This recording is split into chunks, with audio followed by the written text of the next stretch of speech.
Glória a Deus. Feche seus olhos por um momento aí. Deus, obrigado pelo privilégio de saber que mais uma vez o Senhor está no nosso meio aqui. Saber que cada coisa que já foi dita já transformou o nosso coração, transformou a nossa alma aqui, Pai. Sela a nossa vida com todas essas palavras que foram ministradas até esse exato momento, Pai. E mais do que isso, Deus, muito obrigado porque, como a gente cantou aqui, que o Senhor venceu a morte e nos deu vida. E uma vida em abundância. Muito obrigado por isso. Em nome de Jesus, amém. E glória a Deus. Queria te dar uma boa noite primeiro. Dizer que eu sou muito feliz de compartilhar a fé com você, compartilhar a Bíblia com você. E mais do que isso, congregar com você também. Eu já queria te convidar você a abrir a tua Bíblia lá, em Marcos 5. A gente não combinou nada aqui hoje, mas o Espírito Santo é bom demais. Marcos 5, a gente vai ler 2 versículos apenas, irmãos. A gente vai ler o 23, o 22 e o 23. Marcos 5, o 22 e o 23. Talvez é uma história bastante conhecida para alguns, ou para outros nem tanto, mas a gente vai ler esses 2 versículos, logo depois eu vou te dar um contexto sobre isso. Diz assim, Marcos 5, 22. Então chegou ali um dos dirigentes da sinagoga, chamado Jairo. Vendo Jesus, prostrou-se aos seus pés e lhe implorou insistentemente: minha filhinha está morrendo, venha, por favor, e impõe as mãos sobre ela, para que ela seja curada e viva. Vou te dar um contexto sobre isso. Jesus estava voltando de outro grande milagre. Ele tinha libertado um homem em uma outra região. O homem tinha sido liberto de vários demônios, e aquele homem foi impulsionado a levar a mensagem naquela cidade, foi impulsionado a levar a mensagem de Deus, de transformação naquela cidade, um homem totalmente de pensamento obscuro, mas onde Deus entrou, ele restaurou a vida daquele homem. Se você quiser ler mais sobre isso, eu já te convido a você anotar essa passagem. Mas, aí Jesus atravessa de volta aquele lago, aquele mar ali, e de repente ele encontra um homem chamado Jairo. E a Bíblia está me dizendo aqui que esse homem, ele era um mestre na sinagoga, ele era uma pessoa de um caráter totalmente bom, uma pessoa talvez de uma conduta excepcional para os padrões da época. Um homem que realmente conhecia a Torá, a Bíblia. Mas, de repente, ele ouve Jesus voltando e, de repente, ele vê Jesus. E esse homem vai até Jesus e ele faz algo. Ele se prostra, se coloca diante dos pés de Jesus. E hoje eu quero compartilhar algo com você sobre os princípios da tua expectativa, ou os princípios da expectativa que nós temos aqui, sobre o reino de Deus, sobre aquilo que a gente pensa sobre o que é o reino de Deus.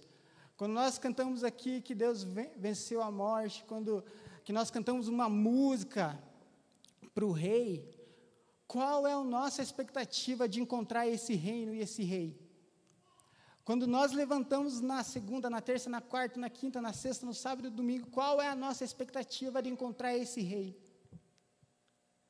Mas, eu quero continuar com você essa história aqui. Esse homem diz a Jesus, olha, Jesus, minha filha está morrendo, eu preciso que o Senhor vá lá e cure ela. E esse homem já tinha gastado muito, muito, muito dinheiro. Eu acho que todo pai faria isso, né? Gastaria uma grana excepcional para o seu filho, não mediria nenhum esforço para isso. E Jesus prontamente olhou para aquele homem e falou assim: tudo bem, eu vou lá. Eu queria te perguntar, se Deus falasse para você isso, o que passaria no seu coração? Seria felicidade, amém? Seria muita felicidade. E ok. E de repente, Jesus vai com esse homem, e uma multidão atrás, os discípulos também. E de repente, Jesus está caminhando, e de repente, do nada, aparece uma mulher que ela sofria de uma doença grave. De repente, essa mulher se coloca no meio da multidão, e de repente, ela toca em Jesus. Incrivelmente isso, né? Incrivelmente toca em Jesus. E o que acontece? Emana o poder do Messias, e a fé dela traz cura a essa mulher. Amém? Jesus cura essa mulher. Ok. Só que eu queria te convidar a você se colocar no papel de Jairo nesse exato momento. O que passaria no nosso coração se Jesus está falando para nós, eu vou curar agora, e de repente aparece alguém e recebe a bênção antes? O que passa no coração das pessoas? O que passa no nosso coração? E eu queria te falar sobre isso, sobre o que é o poder de Deus, o que é a expectativa de estar perto do Messias, a expectativa do poder de Deus. Eu queria compartilhar um primeiro ponto com você aqui.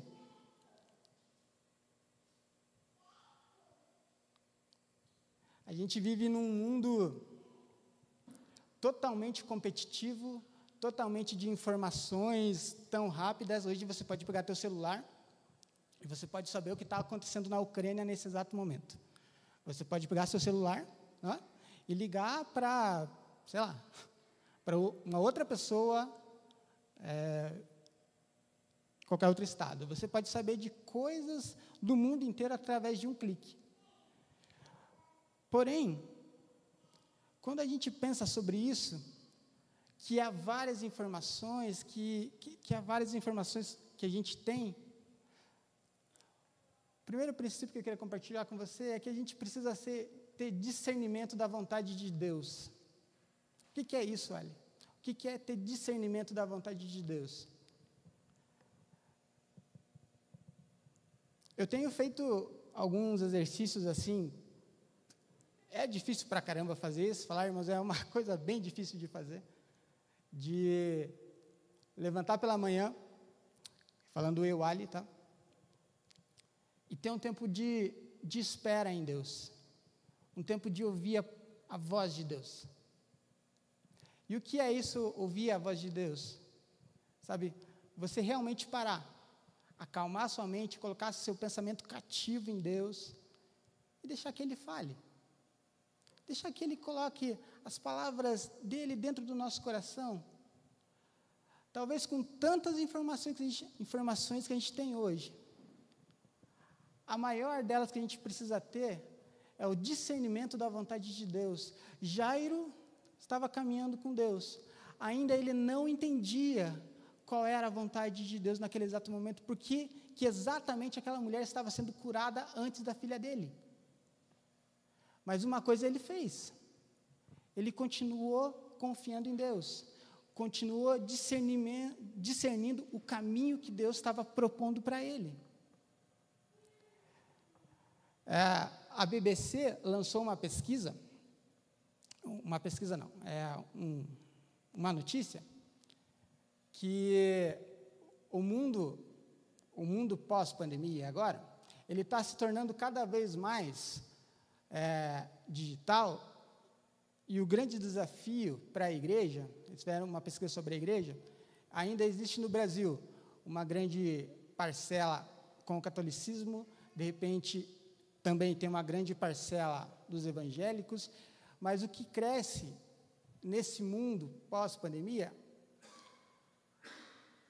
começa a surgir pessoas que não conseguem viver longe da comunidade de fé. E aí, a BBC fala: será que o Brasil vai se tornar um país totalmente evangélico? Claro, irmãos, o jornalista não orou, não jejuou, né? Não fez, sei lá, pegou a Bíblia. Ele não fez nada disso. Mas eu creio que Deus levanta homens e mulheres, você, dentro da sua família, dentro do seu trabalho, onde você está, para discernir a vontade de Deus para onde nós estamos. Discernir a voz de Deus para esse momento. E aí Jairo continua caminhando com Deus, continua caminhando com Jesus, e de repente aquela mulher é curada, e Jesus fala que a fé dela cura ela. E eu queria te falar uma coisa importante: o seu milagre, aquilo que você espera, provavelmente não é só para você. O seu milagre não é apenas para você, não é apenas para a sua família, não é apenas para o nosso desejo interno ou para aquilo que a gente necessita. O nosso milagre é para que as pessoas possam se render a Jesus e dizer que Ele é o Rei, Ele é o Cristo que a gente tanto almeja, Ele é o nosso Salvador, e é Ele que transforma a nossa vida. O nosso milagre se torna um ato de fé, para que essas pessoas possam se render a um Deus. Irmãos, eu creio de verdade, se nós orarmos como igreja, paralíticos andam, os cegos vêm, os mudos começam a falar. Quem crê nisso, irmãos? Eu creio, de verdade. Eu creio que Deus pode fazer.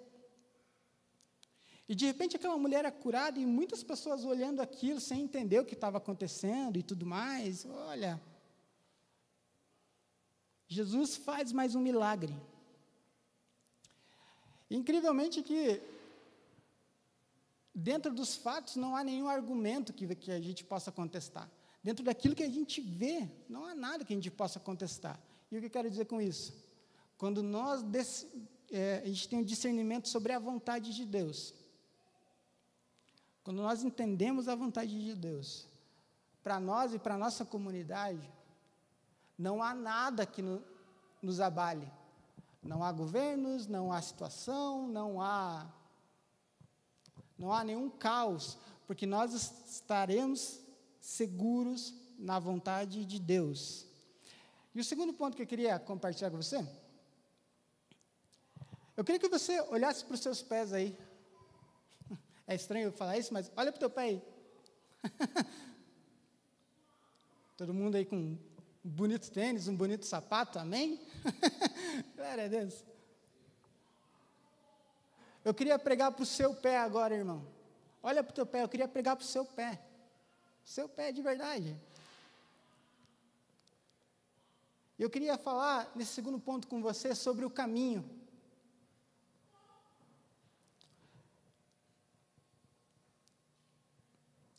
O verbo vivo, o verbo encarnado que é Jesus, ele caminha por essa terra, anunciando o Evangelho, anunciando a sua verdade, anunciando aquilo que é importante para nós.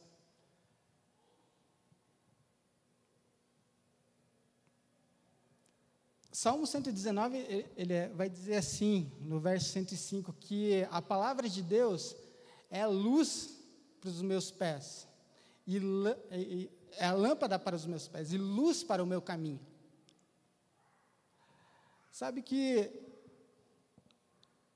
depois que a gente começa a observar e discernir a vontade de Deus, o caminho que a gente deve ter, é perseverar naquilo que Deus está nos guiando, é perseverar naquilo que Deus tem planejado para nós. E esse caminho, por muitas vezes parece ser, talvez incerto aos nossos olhos naturais, mas aos olhos espirituais, é o caminho que leva à vida. Irmãos, quem já fez uma caminhada aqui de 10 quilômetros? Olha aí, todo mundo atleta aqui, glória a Deus. 20 quilômetros? Glória a Deus, seu Alberto.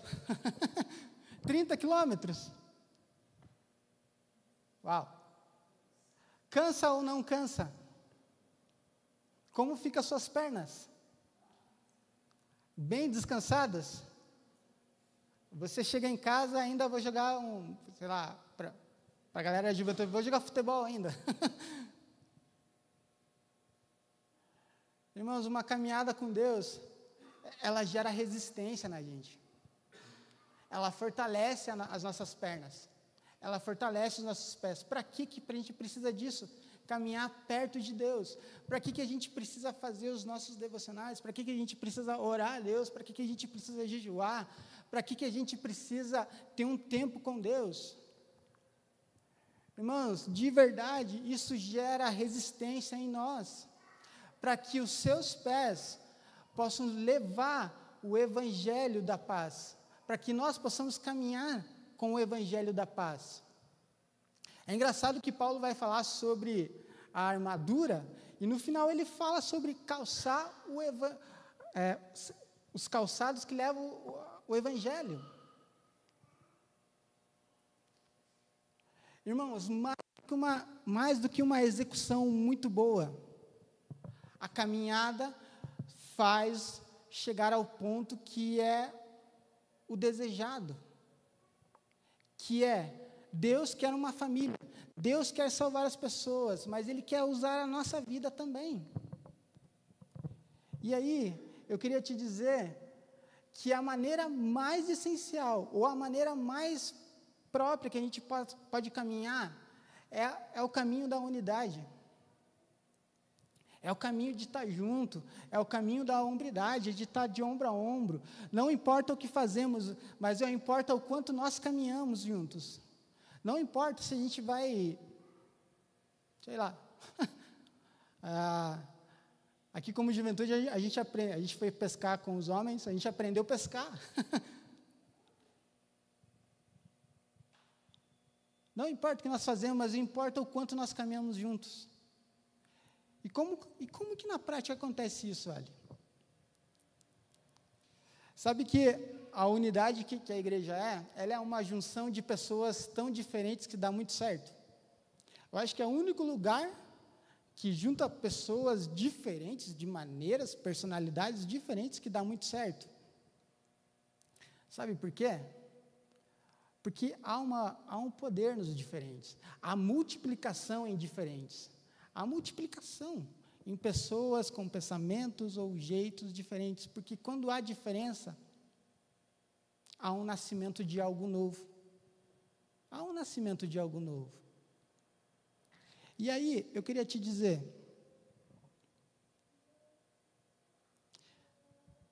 que aqueles que desejam experimentar mais dessa vontade de Deus, irmãos, não há outra maneira, a não ser caminhar uns com os outros. A Tica estava falando aqui sobre o testemunho dela. Irmãos, isso edifica a nossa vida. Eu gosto muito de ouvir muita história, eu gosto de conversar com um monte de gente. A gente conversa aqui durante a semana com várias pessoas, e cada um com uma história. O Gilberto está aí para cada um com uma história diferente de vida. Mas a verdade é que caminhar com Jesus fortalece quem nós somos, e caminhar em unidade nos leva a perceber quem Jesus é, e nos leva a perceber o quanto Jesus está fazendo no nosso meio. Amém?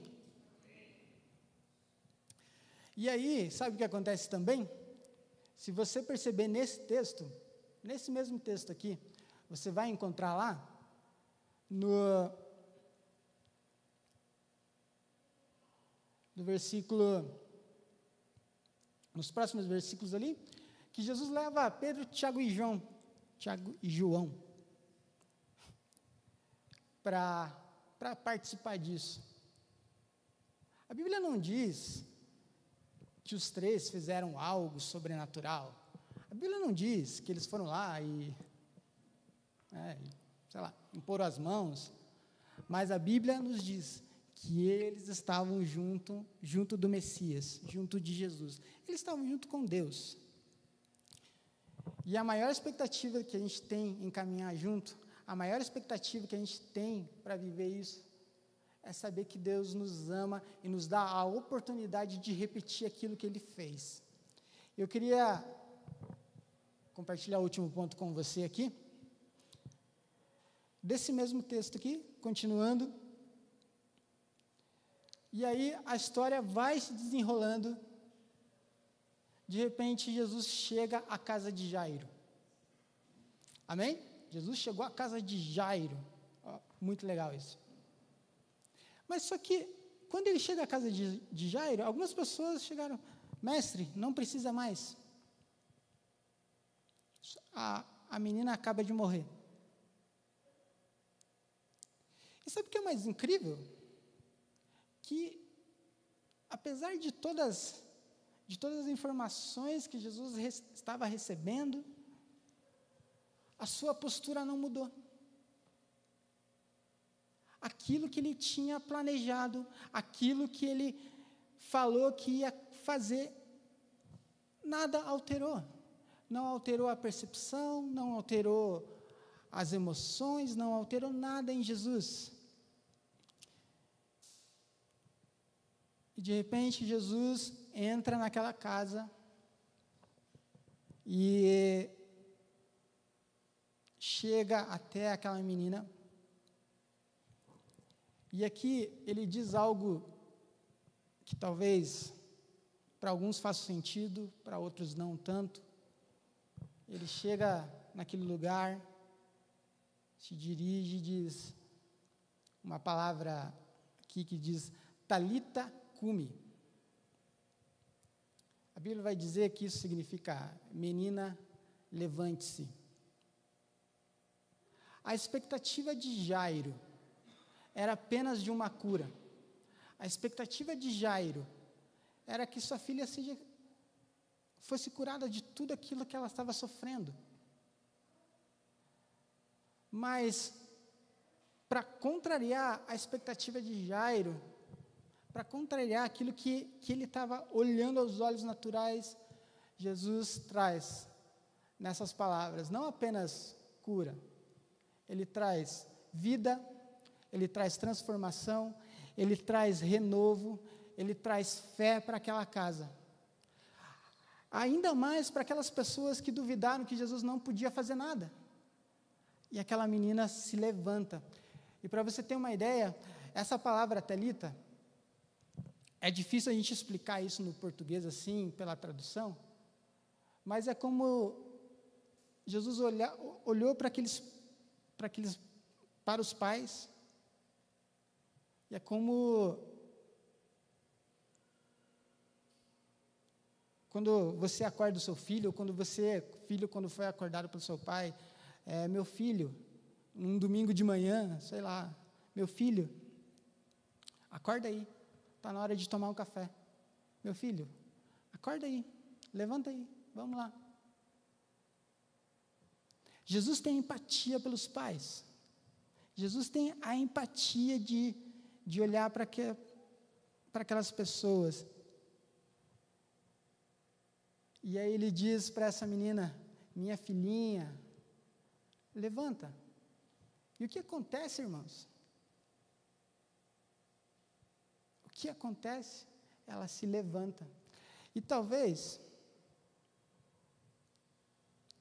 o que mais aconteça nos dias de hoje, sabe o que Deus quer dizer para nós hoje? Eu não sei o que precisa ser